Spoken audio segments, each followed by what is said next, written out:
We're on the phone today with the one and only Fred Thomas, longtime bass player for James Brown and the J.B.s. Hey, Mr. Thomas, how you doing today? Hey, man, how you doing? I am excellent, and it's an honor to be speaking with you. Thank you so much for taking the time with me today. It's no problem, man. You hear me okay? Yep, I can hear you just fine. Oh, great. That's what I want to know. Well, first of all, Fred, can you tell us a bit about, what led you to playing the bass and how you got into music? Well, it goes back to my high school days when I was in school, man. I used to go to school in Washington, Georgia, where I graduated from.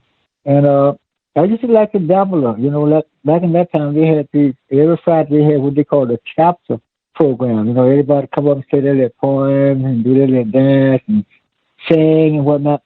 So anyway, I was just kind of like into the singing part of it. And, I couldn't really play no guitar, but I could fram a little bit. But I was into the singing part of it, man, so that's what I did. And during my high school days, I did fram a little guitar. I didn't know what I was doing, to the point that when I finished high school, I always had an acoustic guitar with me. I couldn't play it, not really, But I moved out and went to Miami. I graduated in 1954, went to Miami, and I left Payback for a year. And I left Miami, and I came and went to New York. And so when I got to New York, I ran into my cousin's husband who lived upstairs apartment. And one day, I had my old guitar out there slamming on it. And he said, man, let me show you how to play bass, teach you a little bass. He was a professional bass player. So he showed me one tune, man. I was up on the roof. Dum, dum, dum, dum, dum, dum, dum. He showed me that song. And he didn't show me no more. So I learned from there, how to play the bass. That's how I got started. That was like in 1966. And you were playing with Cheese Martin early on too, weren't you? Well, that was my first group. That was the first group. Me and Martin, his name just became Cheese when they went on the road with Brown. For Brown, they called him Cheese, But I used to call him Martini, back in the day. But we met, man, at a party. He couldn't play guitar, I couldn't play bass. So we decided we would get together and fram around. So, a long story short story, me and him learned together as a team how to play bass. I learned how to play bass. He learned how to play guitar. We both was kind of like frammers. And that's how my first group, came together. Me and him, after practicing every day. And learning songs, got so we know what we were doing and started learning songs. Then we got two more people to work with us, and, we started building. And from there on, man, that was like in 1966 when I played my first little gig in a club. And the name of our group was called the Flams. So that's how we really got going together, me and Cheese. Me and Cheese was inseparable, man. That's what, like type of funk that Brown came up with when we joined him was me and Cheese groove, our type of grooves, like Boosie and his brother. Sure. When they went with Brown, James Brown, Boosie and Phil Collins, they played together. They was a bass player, guitar player, so they had their own groove type set. You know what I mean? And with me and Cheese joined James Brown, that was the same thing with me and Cheese. We already had a set in, built-in type of relationship, with the rhythm and stuff. So that's how that materialized. When you eventually started playing with James Brown, that was an interesting time for him. His first band had quit, and then, as you mentioned, Bootsy and Catfish, they left as well. And did that add any extra pressure for you going in, knowing that, all these other guys had come and gone? Hey, man, something funny thing about that? I never thought nothing about nobody. I was scared of nobody, and I knew what I was doing. And for me, it was just another step. I wasn't nervous about it or nothing like that. Except my first gig I played, man, and in the end of it all, Brown stopped doing them 2-hour shows, because we had rehearsal in a small paradise for like a week. Quit. And so Fred Russell took over back at Apollo. We had rehearsing at New York in Apollo for a whole week. And the next gig was in Toledo. Now, if you're going to get nervous, that was the time to get nervous, when it was showtime. When the lights came on, and look at that, I saw about 10,000 people. I said, oh my God, wow, And I knew I had a whole album of music to remember. There was no sheet music, nothing to go by. Everything you did for 2 hours in your head to be in your head. Man. You know what I mean? Yeah. And you talking about butterflies, man. Ooh, when they said, Ladies and gentlemen, right about now it's time for James Brown, And we was behind the curtain. The announcer, Danny Ray was announcing it, James Brown show. And before it started, hit, man, you had butterflies like crazy. I said, oh, man. Here we go, and Yeah. and the James Brown show, pound, them big man hit, man, them big speakers and stuff, oh my God, it's on now, But, like, the funny thing about it, I would still get them butterflies for a while. As soon as the first note is hit, I was okay, we rolling. There's no time for butterflies. We got to work. And I'll be fine. That's what it was.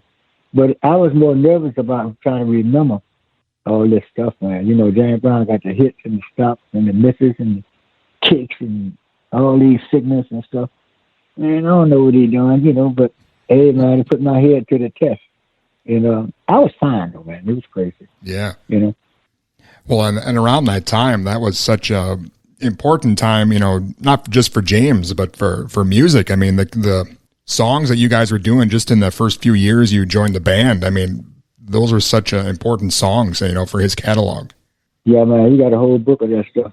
The music to it and all, the James Brown ripping section, because, and he's a lot of things. Actually, man, see, I did bass for, not just for James Brown. All the albums that J.B. did, 5 or 6 albums, whatever he did within the time, and the J.B. himself had 5 albums.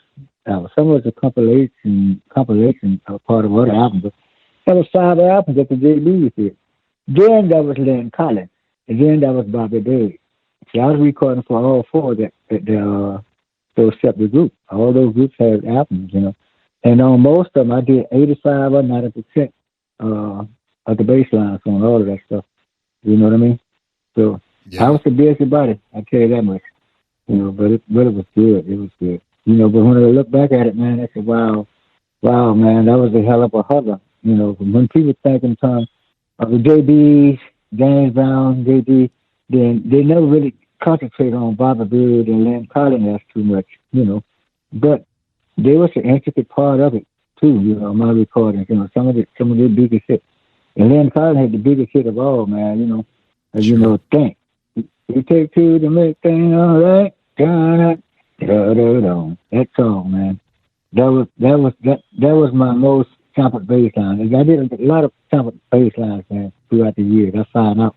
I recently found out about a year or 2 ago, about that. We don't go into that. But anyway, those big hits, man, some of those big hits that Lynn Collins, Bobby Bird did. And I was up in there, just doing what I do.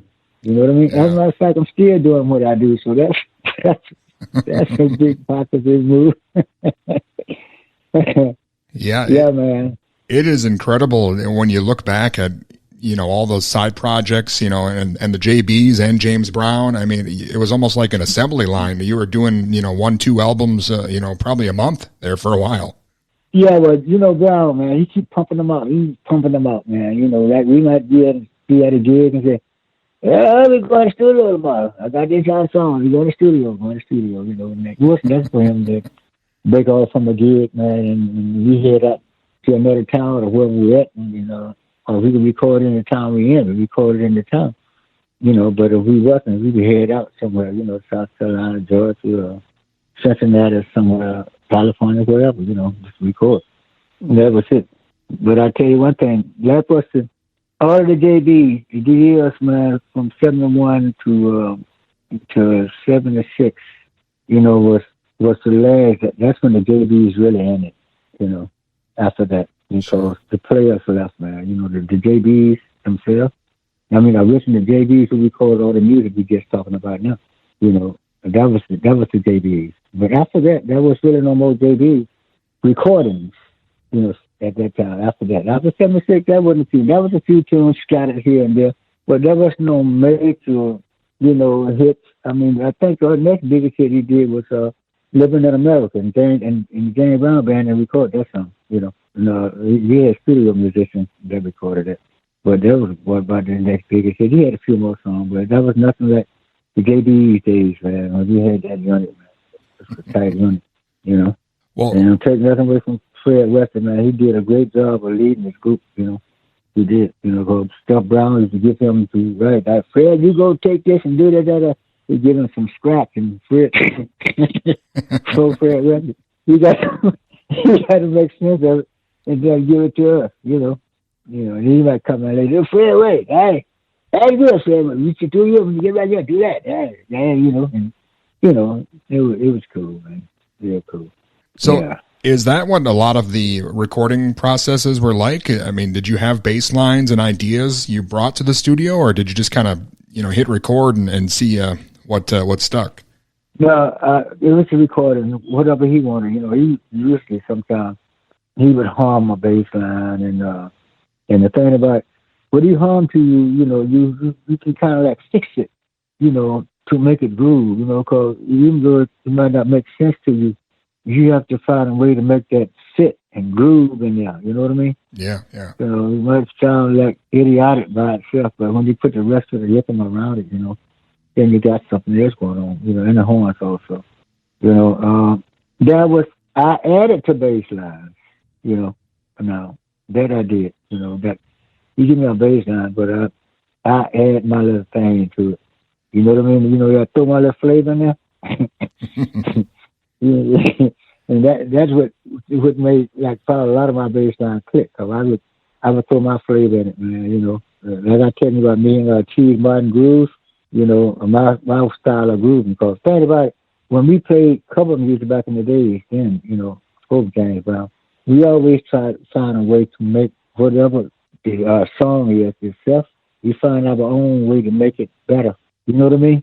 Yeah. Put our little thing into it to give it our groove, you know, and it worked, man, all up to now. You know, I still do the same thing. I have a 6-piece band in New York, you know, and Crew Gabriel is part of it. You know, I've been my guitarist for about 8 9 years now. Okay. You know, I also handles my business, you know, like the bookings and stuff for me and all that. But my band, man, it's the same thing. You know, like we got a song, we're doing a song like this here. Okay, yeah. That is fine, you know, but let's put this in it. Let's add this and do that and make it more exciting or something, you know. And that's what's going on, man. And that's what went on with my bass lines, you know, so forth with Brown. And as a bassist, I mean, obviously the rhythm section is so important for the music you guys were making at that time. And you had, you know, a lot of different drummers you were playing with. What was that like for you, you know, having to develop that kind of relationship with more than one drummer? You know, this is a story I tell sometimes. It's a story about playing with 2 drummers on the stage at the same time. You know, so Brown, he switches off from one drummer to the next drummer sometimes when you feel like it. You want to take it from that drummer, get it drummer, give it to that drummer. The song that was why the song is going on, I'm talking about now, not from the beginning. Right. And he just switched drummers right in the middle of the song. Now, I tell people, you know, people never really think about it too much, but, you know, no 2 drummers plays alike. Jabbo and Clyde play just as different as day and night almost, right? But when you lock into them, they both play a groove. You know what I mean? Both play groove, hell of a groove.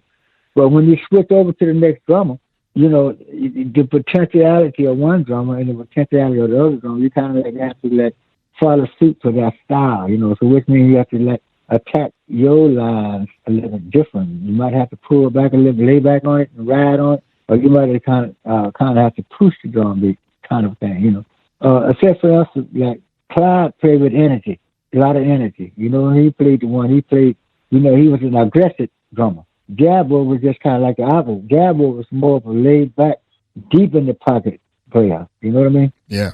So, and the way I used to describe that between Jabbo, 2 of the greatest drummers in the world, for as I'm concerned, Jabbo and Clyde is when Clyde is playing a aggressive, I just kind of lay back and ride on his beat. You know what I mean? And when Jabbo plays, when he's playing, Jabbo plays right in the pocket. He just lock it up. Then I can just kind of pull Jabbo, just rocking right in the corner with him. You know what I mean? Yeah. You know, I don't have to just ride on. I ride on Clyde, and with Jabbo, I just drop right in there with him. You know, so and like tunes, man. You know, but the funny thing about the audience cannot tell the difference when a drummer switches from one drummer to the next drummer. So it's up to the band to make that transition in the feel of one drummer and the next drummer.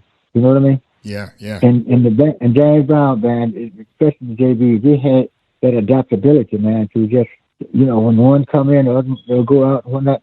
Everybody, because we were that close, man. That's why the guys band made some of the hits. Because that J.B. band was really spiritual, in that sense. A lot of people thought we were spiritual. Yeah, what do you mean? But we was, man. We were spiritual in that sense, the vibe, the crowd. We played together, so long, and we know what it is and what we're looking for. So when something happens here, we know what to do to make up the difference. You know what I mean? Because sometimes they might. So James did change guitar players here occasionally later on, through the years, whatnot. But not the recording part of it. But anyway, it makes it different, man. That's how that's how I looked at it. I never expected or spoke about it to no other people. Like in the band at that time, I wasn't thinking nothing about it. But later on, it came up the same question like you had asked me, and then I started through the years. I've been explaining that on and off. Well, and of course, Great stuff. the music that you made with them, and you mentioned Lynn Collins, and a lot of that stuff went on to influence a lot of other music down the road. A lot of the hip hop groups. It kind of gave that music, a second life. I mean, you still hear that stuff even coming out today in music on the radio. Yeah, but it's kind of hard to go around because Brown had a lot of stuff, man. A lot of people and whatnot, like sex for like Michael Jackson. Michael Jackson had a whole lot of music, a whole lot of this and that. But it wasn't, Brown had, you know what it is, man? Let me tell you something. You could take one part of Brown's music and actually just by itself, and you could really dance to it. You take the bass line up and listen to the bass line, you can really dance to it. You just take everything out, listen to the guitar player, you can really dance to it. You know what I mean? You kind of tap your foot to it. There ain't nothing we listen to but James, one of the guitar players, You can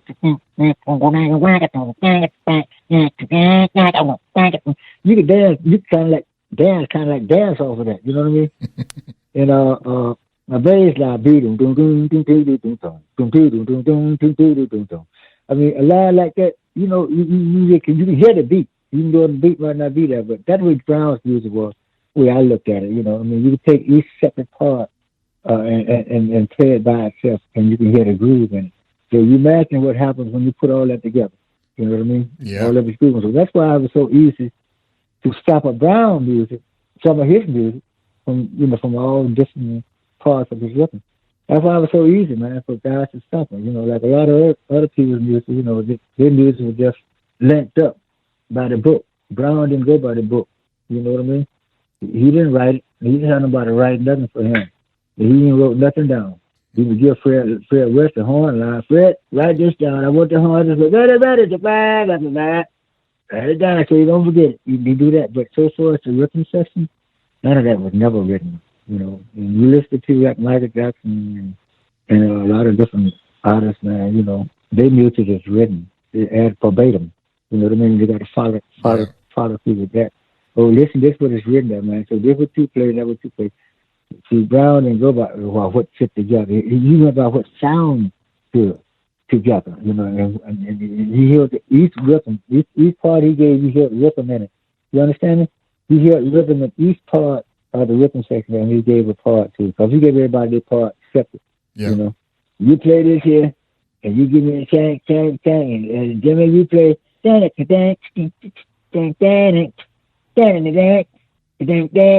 giving that for us. Cheers, you play like and he goes on the board just that way, right? And when he come out, you hear when he come out with through the years, you already know. It's amazing. You know what? Let me tell you something. I did interviews, but I have never explained it. I mean, this deep into James Brown rhythm section and his band, how stuff worked, with his music. A lot of people don't really go that far into it. They just know James Brown band and so. Sure. But that's a method to his madness, believe me. Fred, I know you played with James for a long time, but you kept busy over the years recording a lot of other stuff, and I know you mentioned your band you've got now. Can you talk a little bit about that and where maybe the listeners can check you guys out? Well, when Brown died in 2006, before my band, before Brown, I was the vocalist in the band. I was the one who did the singing. For me and Keys Martin days, I sung and played bass from 6 to 6 on up until I went with Brown. Basically, I did vocals in bands, not just my band, other bands I might have played in after it. But when I got to James Brown, for you to really understand it, I'm gonna tell you quick this story. Like before I got to James Brown, I was singing. So when I was went with James Brown, he used to be always singing around, on stage when we was sound checking and stuff. I strike up a song, I would sing a little bit and whatnot. And then one Brown and said, but one day somebody said, I'm gonna tell him, he said, Mr. Brown, Fred Thomas sing, he can sing, You know what Brown told him? He said, you ain't telling me nothing. I know Fred Thomas can sing. I know that's what you did. I said, but I don't want him to sing. I'm just singing. I want him to play bass. That was the end of my singing days, right? Yeah. And actually, just cause I could sing once in a while, every 6 months, he might call me out to do a song, man, with the band for about for a minute. And as soon as the people started enjoying it, then he'd cut me off for another 6 months. Went on like that. But a long story short, so let's do where we're at now. When Brown died in 2006, I still had to make a living. I even that's the only thing I could do, make a living. But that's still what I had to do. I wanted to play. So you wouldn't believe it, man. Up until about 7, 8 years ago, I had the hardest time in the world trying to get a band together. That was right. That was stick and work with me. Everybody, when I first started off, everybody I got, man, they already know Brown music. Man, I've been listening to Brown all my life, man. I know Brown. You feel this easy. I know it. No, it's not. I went through that, man, all the way up to about 7, 8 years ago. I finally got a unit that been with me basically. JB, his wife from Japan, Tokyo. And the trumpet player, Tyrone, played with about the people, Benny King, a lot of people. And Jimmy here played back with David Washington and different people. People just in my band now, as to speak. These people, man, they've been with me. That's why I finally got a band that's consistent and they're with me. They've been with me for years. But the bottom line is coming back into that. I tried to get the band first, and then I had to learn how to sing and play all over again. Because I ain't sung and played bass since late 70. Sure. Before James Brown in 71. I hadn't sung and played bass all that time up until Brown died. Now here I am. It ain't like just riding a bicycle, again. It's not that simple. Because I'm playing patterns, man, bass patterns, man, and I'm singing. I can sing. It wasn't easy at all. And the other hard thing about it is like, it's my band, so I do all the rapping, all the bull stuff. Man, I won't say bull. I won't say it on the radio. But all the talking, jiving with the audience and stuff like that. So meanwhile, this stuff going on, I got to talk, but I still got to play bass. I got to keep the same bass pattern going. I got to keep the groove going. When I talk to you and say, what's up? What you feeling like? Y'all ready to party over here tonight? I got to still keep this bass line going. I can't wait for a break to speak natural, So that I had to learn all over again. It took me a while to do that, but there wasn't easy because I'm trying to fight with the band so that different members of people that came into the band that I was trying to deal with to get a band. So it was rough, man. It was rough. But I thank God, the people did with me for years, man, about 7, 8 years, and it makes a difference now, big difference. So that's how we're going right now, man. Like I'm looking for my next tour up in New York, around that area in September. Because I'm kind of busy throughout the year now, working with a blues band, going to do some gigs, some festivals with a blues band up in Colorado. And in Atlanta, I'm doing some recording with another unit, called Soul de Loon. And it's pretty good, man. Like I want to make sure you get some of that stuff. So I'm kind of like the co-producer on that. But this is in Atlanta, Georgia. And the thing about you talking about recording, that it's been rough, man, talking about recording because you got to have somebody to record with you. I tried to record my band one time. I got so embarrassed, you know, that I just left it alone. That one time I had a gig in Philadelphia, one of the biggest, most restaurants, show places in Philadelphia. We played one set. It was so bad, man. My band member just popped out, and everybody all over the place. So the guy we played, did 2 shows. We did 1 show that night, and we reported the next day. Man, I said, y'all can go back to New York. I didn't play no more for about a month. I was done, man. That's what I went through with musicians. So, cats falling off the wagon at the last minute. I'm up front, Fred Thomas, James Brown, bass player, the J.B.s and stuff. But anyway, man, I'm good. Yeah, but it's excellent that you're back out there, still playing. And, again, it's been great speaking with you today. I really appreciate your time, Fred. No problem, man. No problem. Where's you out of? We're in Minnesota here. You're in Minnesota? Yep. Okay. That's cool, man. Listen, man, I'll reach out when I get something to throw your way up. Got one of my songs, man. I'll send it up, okay? Yeah, that would be excellent. I really look forward to listening to that. Let me ask you something. What kind of music do you basically feature on your show? Well, we actually do kind of the funk R&B stuff. We've had Jabo on the show, and we had Clyde on the show, and Fred Wesley, and a lot of that kind of stuff. So. Okay. Listen, I'm doing this project with Soul the Loon. That's what I'm saying. I'm working on my own personal album. When I'm trying to put some music together now, but through the past couple of years, it's been kind of rough. My wife died and doing stuff like that. But anyway, I'm working with this group, man, called Soul the Loon. I'm co-producer on it, and we just finished some 4 songs, man. Pretty funky stuff, pretty good stuff. We kind of cross the board, like different stuff. But anyway, I'm gonna be back in touch with you, man. Okay. See you later. I'm gonna holler back at you. Excellent. Again, Fred, I'm a huge fan of yours, and it's been an honor speaking with you today. Thank you so much. All right, man. You have a blessed day here. All right, you too. Thank you, Fred. All right, man. God bless. And again, that was the one and only Fred Thomas, longtime bass player for James Brown and the J.B.s.